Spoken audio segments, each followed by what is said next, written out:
What is going on, FA Nation? Jordan Impemba here with James Grande. Welcome into the Fantasy Alarm MLB DFS Game Day Playbook Live Show. Today we are looking at the Monday 8-game main slate. Grande was on today's MLB DFS Playbook. You can check that out over on fantasyalarm.com. Right now, I did the player pick'em plays for this slate as well. You can find those over at Fantasy Alarm.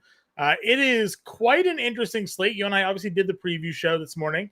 And during that, we went through and notably, I called out what I felt was like the clear number one pitcher for me when it came to lineup builds. And then you confirmed that a little later on the day when we looked at some Vegas odds.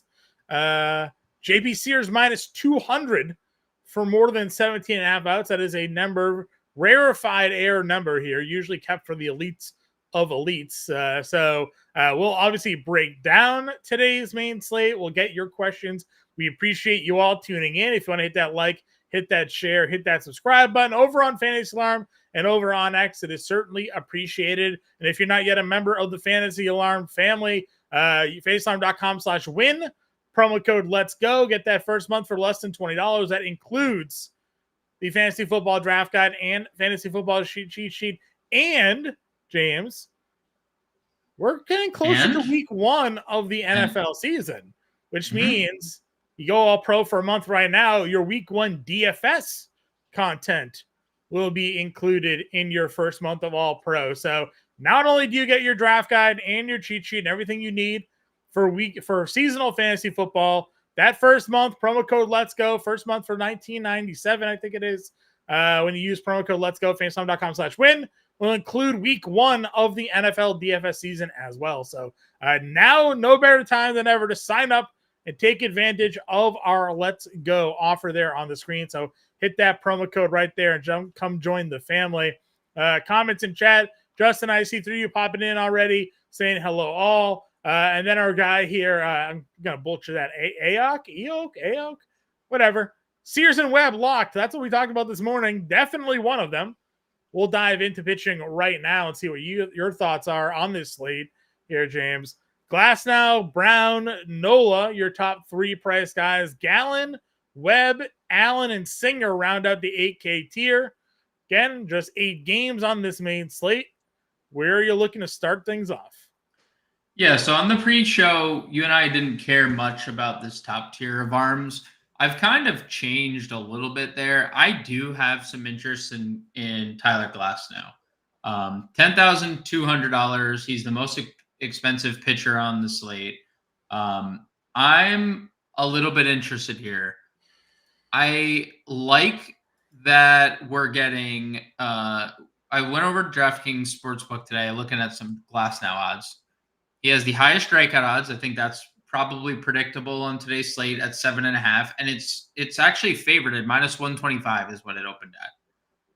Then you look at the outs over 17.5, best odds on the board -225. I said that to you when I was shopping for JP Sears numbers, and JP Sears was right behind him. No disrespect to Glasnow, just saying those two are both over -200 to complete 17.5 outs.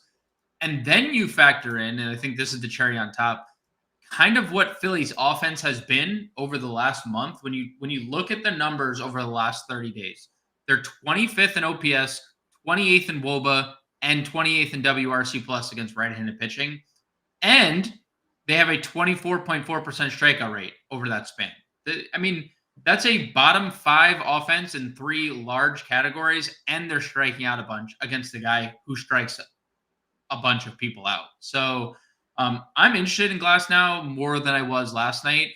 I think this is probably one of those slates where you get the best pitcher on the slate for lower ownership than you typically would, because a lot of people are going to sit in that Sears, Webb, Gallen range. That would be my suspicion. Now, you'll always get ownership on the top because, like, on a Glasnow, because, like, he's priced that way for a reason. He has the highest ceiling. If he goes out, throws 8 innings of scoreless baseball with 10 strikeouts and you don't have him, like, you're probably not going to win a tournament. Right. But I'm good getting there. And then I'm also good fading him for that next tier, because that next tier is quite interesting. Yeah, for sure. Who are some of your favorites of that next group here? Obviously, if you're not looking to spend up, we did talk Logan Webb against the Nationals here. Do you find him to be your favorite of that 8K group? Yeah, I mean, I think it's a toss up between Gallon and Webb for me. I don't have a preference. I would say when I was lineup building, I actually largely needed the $200, which isn't typically something I'm like searching for on a Yeah. slate. But I did find myself saving 200 to go to Logan Webb. I mean, the Washington lineup today, John, is interesting. Like Abrams, Yepez, Garcia, Kybert. That's your top four. Then James Wood, like, should be good. But then it's Travis Blankenhorn is hitting sixth. Sure. What is a Travis Blankenhorn? He's been around for a while. Alex Call, Ildemaro Vargas, and Jacob Young. Like, it's not a very good lineup. There's some wind blowing out in Washington. It's hot in Washington. The ball should travel. But that doesn't necessarily matter when Logan Webb's getting 17 ground ball outs. Like, there's not fly balls lifted. So I like Logan Webb. And Giants minus 170 favorites here today on the money line as well. Obviously, a lot of win equity built in because Washington is pitching today, right? 11 earned runs allowed by Patrick Corbin to the Arizona Diamondbacks last time out. Many looking at the Giants tonight, obviously as a heavy favorite with Webb on the mound. He's minus 110 to outright win the game. That is the best odds on the board. Usually those are plus odd props. So getting a minus is pretty impressive. Yeah. So everything points to Logan Webb. If you can save $200, or if you do have $200 to spare, I also like the Zach Gallen play. We talked about it last night, and you had actually, I think, maybe the most important nugget of all is that Zach Gallen doesn't let lefties do any damage. Yeah, reverse splits. Yeah, he is a reverse splits pitcher. Now, which is oddly most of Arizona, right? Like a lot of the Diamondbacks pitchers reverse splits. All of them revert. Yeah, except I think Brendan Pfaadt, right? I think Pfaadt's the only one that gets hit by lefties. But you think of the Guardians, Stephen Kwan hitting hitting leadoff lefty, Jose Ramirez lefty, Naylor fourth lefty, Jimenez sixth lefty. So 3 of their top 5, 4 of their top 6 hitters are hitting from the right side. Lane Thomas hitting second. You and I have talked about that for 2 years. Very good against lefties, not very good against righties. Right. David Fry, very good against lefties, not very good against righties. And another team, just like the Phillies, why I was in on Glass now, I'm in on Gallen because the Guardians, although good team overall, more so because I think their pitching in the late innings are just impossible to get through. Yeah. They're 29th in OPS, WOBA, and WRC plus across the board. Those 3 categories, second to worst in baseball against right-handed pitching over the last 30 days. They don't strike out a lot, but if Zach Gallen gives you the outing he did last time against Washington, a team that doesn't strike out a lot. Yeah. I mean, you're sitting really good with 22 fantasy points. And I think it's a very reasonable expectation that he has somewhat similar of an outing this last time. Plus, again, Cleveland now on the other side there, pitching Logan Allen today. Not necessarily a great pitcher either this season, an ERA closer to 6. And we know what Arizona does to lefties. So some good value there. Again, all roads do lead back to JP Sears. $7,700 minus 200 favorite on the money line here today to go 17.5 out. So at least lock them in for 6 innings. They're home. The White Sox have lost, was it 23 or 24 in a row? 20 in a row. 20 in a row. Okay. 20 in a row. Yeah. So plenty of opportunity and big favorites here for Oakland. Yeah. And I messaged you not too long ago when I started doing the playbook for today's slate. You can find it at fantasyalarm.com. JP Sears to get a win was plus 135, and now he's plus 105. It's been bet to plus 105 on the day. And the outs prop, the strikeouts prop, heavy lean on the over 4.5. And I think that's kind of maybe the most important part here. JP Sears had a big non-strikeout issue earlier in the year where he had 3 to 4 starts where he had 1 or fewer strikeouts. Over his last 6 starts, dating back to, I think it's June, what is it? June 28th. He has a 25% strikeout rate, over a strikeout per inning.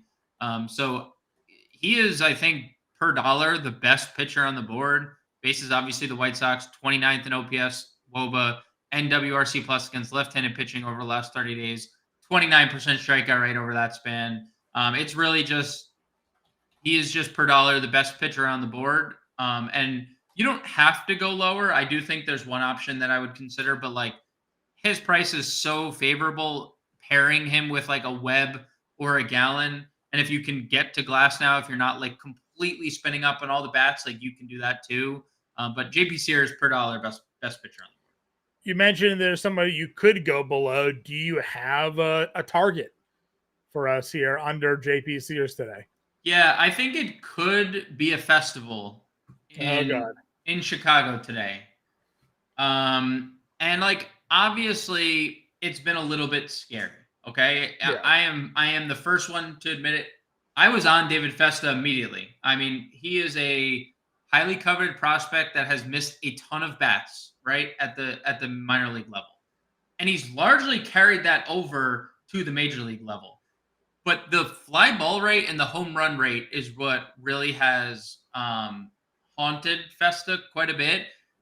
Now, there's a lot to like about some of the internal numbers.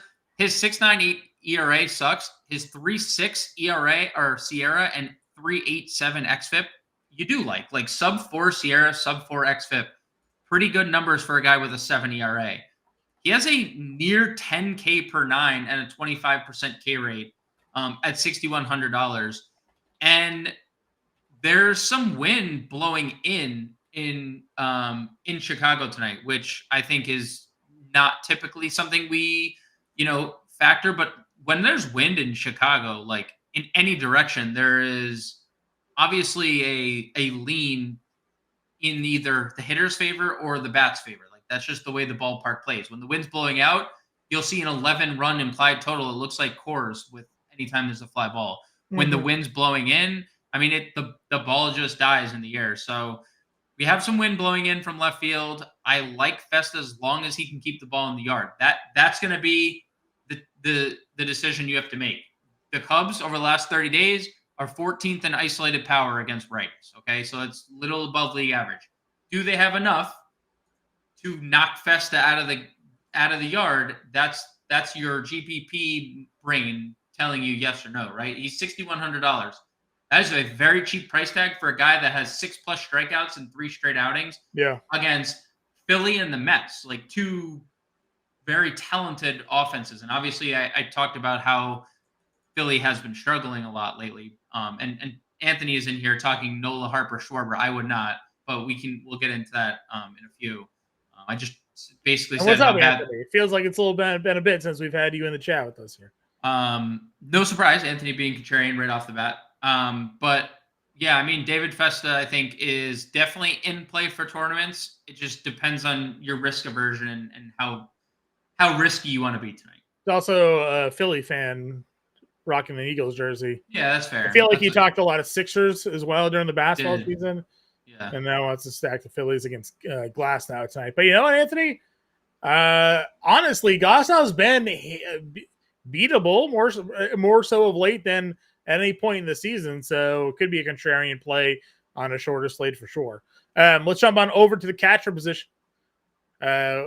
Obviously, we like the Royals here today going up against James Paxton. Freddie Ferman's hitting 7th tonight. He's $3,600. If you wanted to spend up, obviously, Salvi Perez is there. Moreno at 35. I'm fine going anybody against Rodrigo Munoz. Tyler Stevenson's hitting 5th. Patrick Bailey hitting 7th tonight. Like, what are your thoughts here on catcher? Yeah, I mean, the only spend up is Salvi, I think, 5,100. He's hit lefties extremely well. The Royals have the highest implied team total. So I love Salvi, 51.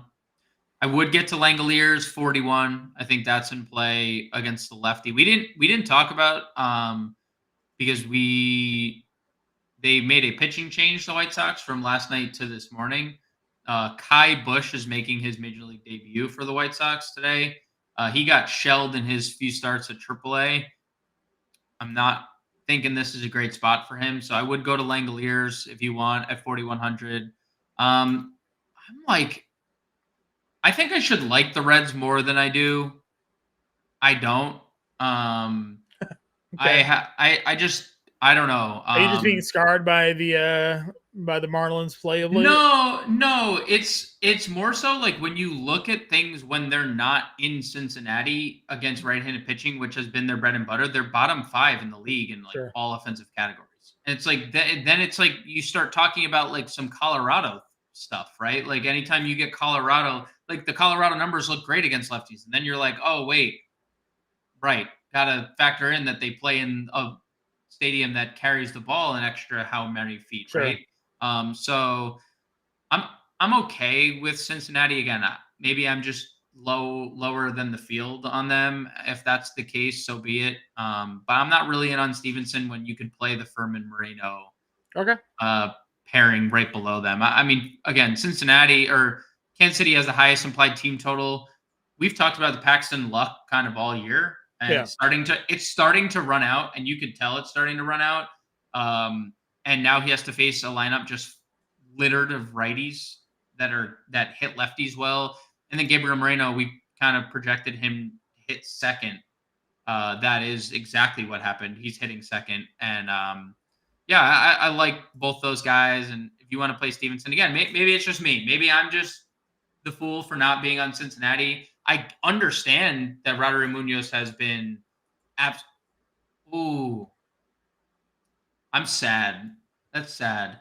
I just saw the comment that we got from Power. Yeah, no Butler. Well, I'm more sad. So I have Daz Cameron written up in today's playbook, and he was one of my sneakiest values of the day. Not anymore. He's leading off. He's literally leading off.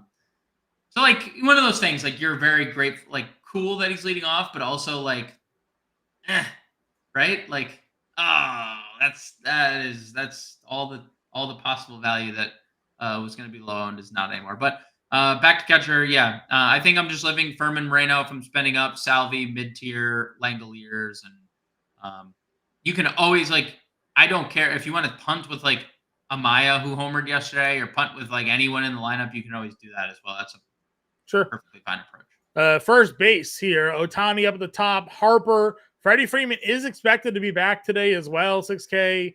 Where are you looking to spend up at first today? Is it? I mean, I don't think I am necessarily. Okay. I think the answer that like you can get to Shohei. Obviously, Aaron Nola has allowed a lot of home runs. Still does to lefties. Same thing with Freeman.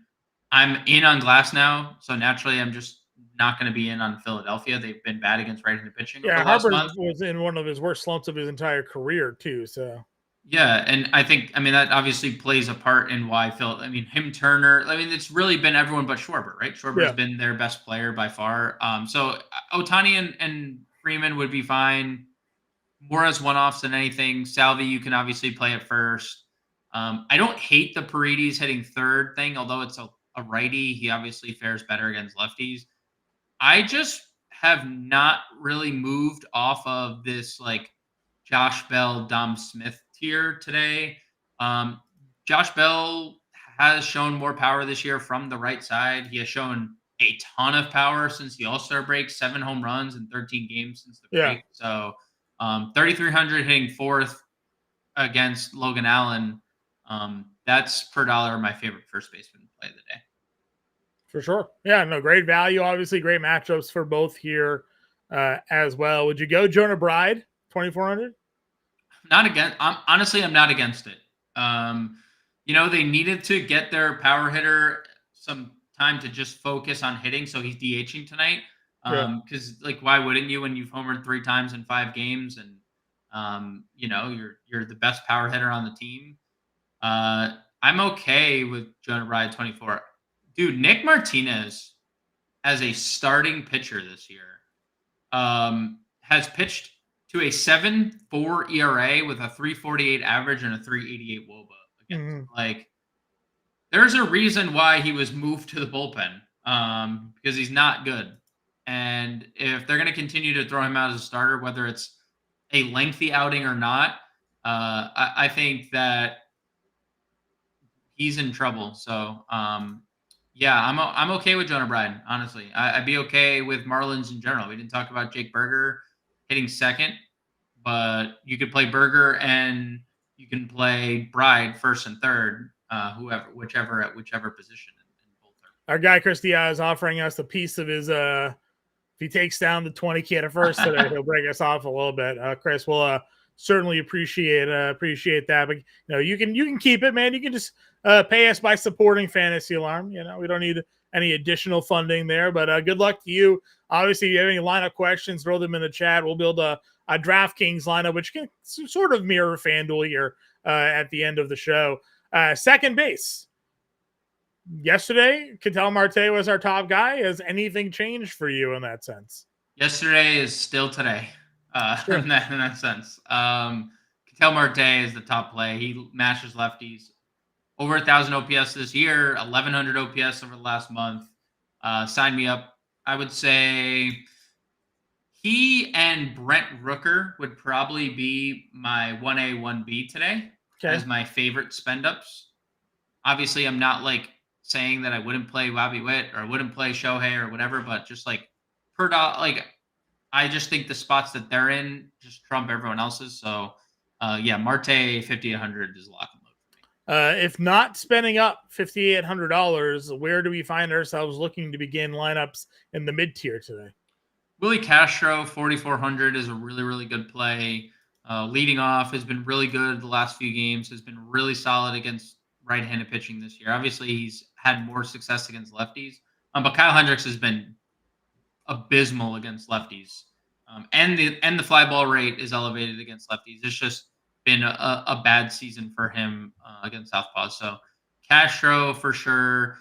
Michael Garcia leading off at 43, and Michael Garcia at 43 fits perfectly into your Kansas City stack. So again, leads the slate in implied team. Sure. Value plays at second base for you tonight. Anybody?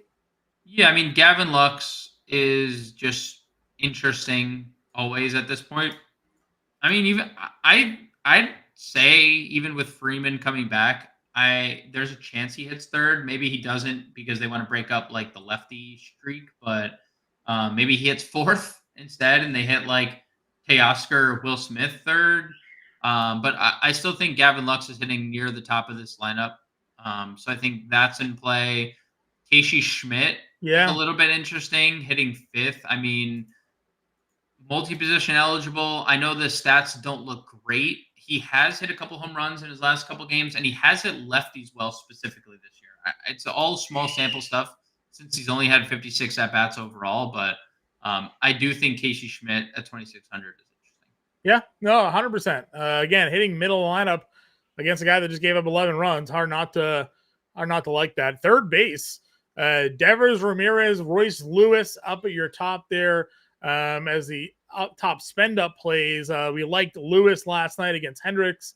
Where are you looking to go at third today?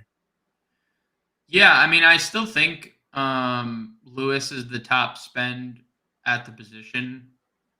If you have the funds to get there, I have no problem getting to Devers or Ramirez. But, I think Royce Lewis is a $6,000 player when fully healthy, who's not priced that way because he wasn't healthy. Had a few bad games upon returning, and now, home runs in 2 of 3 and nearly 30 fantasy points in those games. So no problems getting to any of the top 3 names. I think Lewis stands out the most. Sure. Where are we looking at for the mid tier here? Eugenio Suarez, 39 against Allen's there. We have some dual positional eligibility plays. The cover of the preview show this morning was Matt Chapman hitting cleanup, $4,600. You get a nice little easy stack with him and Schmidt, who's hitting fifth if you wanted to go there. Yeah, I think Chapman is the best of the mid-tier plays. He has kind of struggled over the last month against lefties. but he is in a good rhythm at the plate. He is a streaky player in general offensively, with a lot of pop. And even with the struggles, he still has nearly a 900 OPS against left-handed pitching on the year. So I think Chapman 4,600. The Giants have one of the sneakier team totals of the day, and like naturally, Patrick Corbin provides like more ownership to opposing teams, but there is like the wind blowing out too. Like I like that fact. Corbin, who's a ground ball pitcher, allows like more fly balls to righties. Obviously, the numbers are souped up for right-handed bats. So yeah, I think Chapman above everyone else in this tier stands out. Like obviously, Eugenio from just a pure power standpoint is appealing. Anyone, hey, you hit 3 home runs in a game, like salute. You're just in automatically just like kind of an option. And I would say just for it is a little bit interesting when you're looking at Oakland's lineup today. Dude, Tyler Nevin, for what it's worth, like again, I understand it hasn't been like the best version of Tyler Nevin, but he has hit lefties extremely well, and he's hitting directly in the middle of this lineup that has grown exponentially as favorites. And then you look at the other side of this matchup with Kai Busch, who's making his major league debut. Like he looked really bad last year in AA, then looked good in AA, and then his last 4 starts he made in AAA looked awful. So he is 24 years old, who's not like on a prospect list and is just getting thrown out to the team that ranks first against lefties over last month in OPS, ISO, WOBA, WRC plus. That's what Oakland's rankings are against left-handed pitching. First in every one of those categories. Yep. So you take a $2,100 Tyler Nevin in the middle of that lineup. I mean, like, there's been worse plays on the board. If a $2,100 Tyler Nevin at third base gets you to like Bobby Witt or Brent Rooker or Ketel Marte, I think that would be definitely worth taking a shot at. Agreed. Speaking of Bobby Witt, he's your top price shortstop today at 65. Ellie De La Cruz at 62. Turner 59. Abrams 57. And Seager at 54. Round out the 5K tier. Where were you looking to start lineups at shortstop today? I mean, Bobby Witt, if you can get there, obviously, like best player on best implied run total in maybe best form across baseball, like one of the 3 best players right now. Judge, Witt.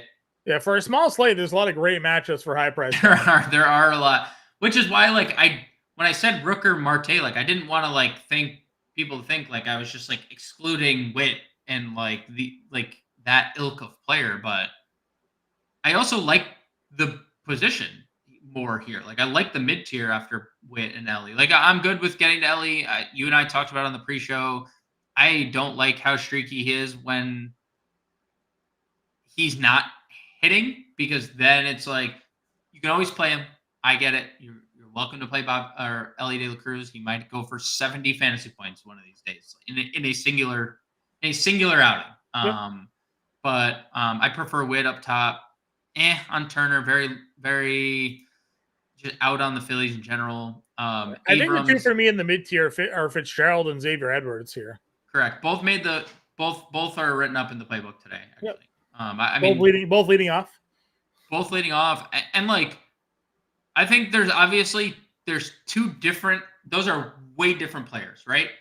One, you're playing Fitzgerald for a home run. Yeah. I mean, you're playing him for the home run. He gets the righty-lefty split. He has 1,300 OPS against lefties this year. Edwards might go 3 for 4 with 2 stolen bases, right? And he just continues to hit. He's hitting 420 over his last 10. He's hitting 400 since the All-Star break. Like, it's just been with 7 stolen bases over his last. Yep. Like, it's not just so you can play either. I mentioned how bad Nick Martinez has been as a starter. I think you're dead on with your analysis. It's those 2, and obviously, like, you can play Willie Castro here. That works. Jeremy Pena has been better against lefties. That's fine. But I think if we're gonna play anyone in the mid tier, Fitzgerald, Edwards leading off makes sense. Yep, I agree with you. Value at the shortstop position. We talked Schmidt already. I like Luciano as well. $2,700. Perdomo's been on fire. You want to do a little wraparound at Diamondbacks stack there with $2,800 Perdomo and was it $5,800 Ketel Marte? Is that what that was? $5,800. Yep. I mean, that's a nice little wraparound play there if you wanted to go there for some value. What are your thoughts here? Those are my exact values. I got nothing really to add. You can always throw and I don't think you need to do it, but Kevin Newman's been fine against lefties his whole career if you want to play Kevin Newman, but it's not as I would say it's a much lower floor than a Schmidt, Luciano, Perdomo. Sure. Outfield we go. Is there a lean towards any of the top? You mentioned Rooker earlier. Is he your number one? He sure is. Yep. Number one with a bullet. Gets a lefty, mashing lefties. I mean, absolutely demolishing left-handed pitching. Did we have a White Sox starter this morning that was different than? Yes, that's what I said. It's different. Was it Flexen? It was not. It was a righty. Whoever it was a righty. Okay. It was a righty. That's why when I said, things have altered. I mean, even when you look at the team total, it's risen. Oakland has the third highest team total on the board now since they made their pitching change to Kai Busch. So, I think Oakland is as good as it gets. I would say the only downside is the ballpark, but that hasn't mattered. No. We just saw the last time they faced a lefty, it was Robbie Ray. And Robbie Ray had just come off that no-hitter against the Dodgers. And then he had 10 hits and 5 runs in 6 or 4 innings or whatever it was. And you're oh, right. I think Butler homered off him, right? Or something like that. Dude, Lawrence Butler, which this point he's on the lineup, 1,300 OPS against lefties over the last month. It's they just throw look, I think you could the 5K tier, you can obviously play Shohei, you can play Jarren Duran, you can play Bellinger, Jordan, all these guys are good. I just think Brent Rooker is better. I just think he's better than all of them. But you can play all of them. I just think Brent Rooker is the creme de la creme. Okay. Talk to me about the under 5K range then. Where's some of our favorite targets here? I would say it's more in the lower 4s. Lourdes Gurriel, although he hasn't been great against left-handed pitching for the last month or so, he still does have an 800 plus OPS on the year. So Lourdes Gurriel 43, Weiler Abreu 42, obviously coming off just some massive games lately, and now they're back to Weiler in the 2-hole type lineup that we saw earlier in the year. I think was he hitting third before the IL stint? Yeah, Abreu. He was actually he was either second or third. He was right there at the top of that lineup. Yeah, whatever it was in a premier spot, and now Boston's just rolling out the all lefty line tonight against Brady Singer, where it's Duran, Abreu, Yoshida, Devers just to kick it off. Just 4 in a row, just hey, how you guys doing? We love our lefties. So Gurriel, Abreu here, Yoshida at 4K. Jake McCarthy's been really, really good against left-handed pitching. If you want to play him in an Arizona stack, I have no problem getting to him. And then it's the run of Oakland and Minnesota. It's Oakland, you get a lot of Oakland, Minnesota, and you could mix. This range right here, I love. The right under. I mean, we talked about it this morning, right? You get Wallner and Larnach hitting second and fourth here. There's no Buxton in the lineup, which again thanks, yeah. Yeah, crashes into a wall. Nah, he's fine. No, he's Byron Buxton. He's probably broken. It's honestly, I actually thought about this after the show last night. For some reason, I was yeah, we probably should have been more conservative with the Buxton takes because Buxton is Buxton, right? They're probably going to give him a day off just because he probably woke up this morning. He's you know what? I'm hella sore. And they're oh, we need to give him the week. So, I'm with you there. Mark Hanna, someone you called out as well, hitting second, hitting lefties really well on a good run right now. Patrick Corbin Day, all of the above fitting for the Giants here. Dude, I think there's literally a string of 9 players. Andujar 3,900 hitting second. Kepler 3,900 hitting fifth in a good spot. Renfroe 3,800. He leads Kansas City against lefties over the last month, and OPS, isolated, power, and WOBA. Matt Wallner hitting fourth. You can play Conforto hitting third if you want, just to like keep the run of Giants going. And Patrick Corbin obviously hasn't been great against lefties. You have Larinack and Wallner, as you alluded to. If you do want to play Cincinnati, Jake Fraley's been pretty good. Mark Canha, you just mentioned, has been great against lefties, almost a 900 OPS on the year. That's like specifically why they went out. And he's the new Austin Slater for them, right? Where they're just going to hit him like right at the top of the lineup. And Chris brings up a good point about Ian Happ leading off. Like, I have absolutely no problem getting to any Cubs. None. He gives up a lot of power. I also think that Festa is a good tournament play. So, yeah, Kai Busch is pitching. But not for your Chicago. DFS lineup, the Prince. Kai Busch is not pitching for your. No. Not for your DFS lineup. Just pitching for Chicago. So I think, and then like we get to one of the best values of the day, and that's Daz Cameron now, who I went and looked in that Robbie Ray start. That was the last time they faced a lefty. He hit fifth. And I was like, this is interesting because he's homered in each of his last two starts against lefties. He also has been pinch hit for, which I think makes sense why he's a natural Butler swap. He's the natural Butler swap where he was replaced by Blade the last time they faced in that Ray game. He homered and they still pinch hit for him. That would be my one concern with Daz Cameron, is that in a competitive game, he is likely pinch hit for. If it's not competitive and Oakland has 10 runs in the first 2 innings, well, I think that there's a case that Dez Cameron's going to play the whole game at $2,900. So he's leading off. And then one more shout is Gerard Encarnacion, John, $3,000 for San Francisco. He played for Miami a couple years ago. He has so much power. If you look at his minor league career, he's just hit home runs at every level. He strikes out a lot.